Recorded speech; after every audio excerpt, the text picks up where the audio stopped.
Hello to Shanghai People's Enterprise Group Pump Company Limited today of secondary water judgment and solution and the daily maintenance and maintenance methods.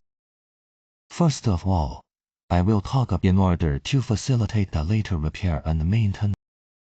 Butterfly valve and check valve shall be installed at the water inlet of the equipment, and butterfly valve shall be installed at the water outlet of the. Secondly, after the installation of, check whether the fastening of each component is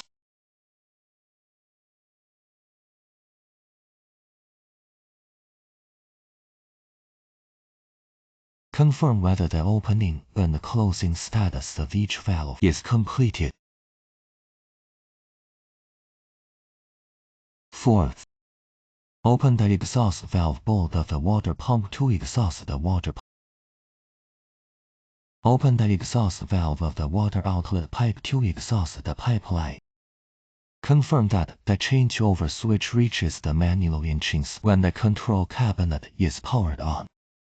And check whether the rotation direction of the motor is consistent with the preliminary inspection of equipment installation. And now we begin to explain the control cabinet. The control cabinet shall be installed in a dry and ventilated place.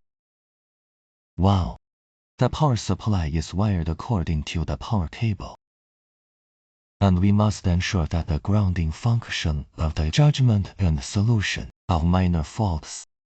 A touch screen, black screen, priority to the inspection of 220-volt control power. Second, measure whether the 240 voltage of the, if the second water pump doesn't, confirm the manual and automatic knob position and check whether the water level signal and the inlet and outlet are normal.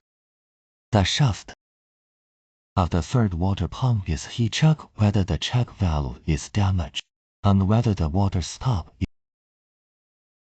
In case of water leakage at the exhaust port of the turbulence component, open the protective cover of the vacuum supply. There are sundries on the sealing surface of the floating and check the float for damage. Daily maintenance. Check the operating parameters. Frequency, current, pressure and other faults of the touch screen. Record whether there is an abnormal fault. Regularly check whether there are sundries and clean them out. HMMM